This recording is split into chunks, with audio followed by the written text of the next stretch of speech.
And the Syrian government has turned then on thousands of cheering supporters of the first anniversary of a bloody uprising which has torn the country apart. Human rights groups say the violence has cost the lives of more than 9,000 people, the overwhelming majority of them civilians. And they say there is evidence of another massacre in the city of Idlib, which earlier this week fell to government forces.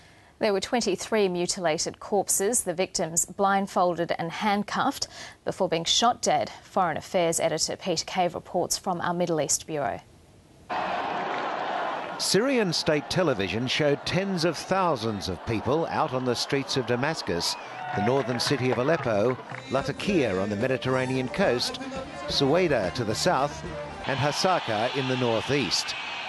The message was one of support for the army and defiance of the so-called armed terrorist gangs the government blames for the violence.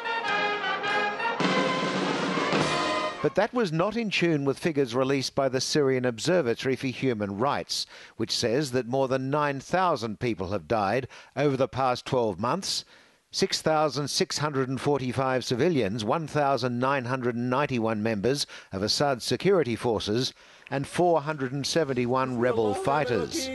The rebels may have been driven out of Bab al-Amr in Homs and Idlib city, but they're not defeated. This footage, uploaded to the internet, shows fighting raging in the city of Hama. And this is a village in the mountains near Idlib, where rebels attacked a tank with a shoulder-launched missile. But for those who can't fight, the only option is to flee, like these civilians crossing into Turkey after the hazardous trek through the landmine-laced hills, more than 1,000 of them in the past 24 hours. The number of people fleeing the cruelty in Syria goes up every day. Yesterday, 13,700 refugees were registered, and as of this morning, 14,700 Syrians are registered in Turkey. This vast tent city is where most of those refugees now live, and work goes on to expand it around the clock.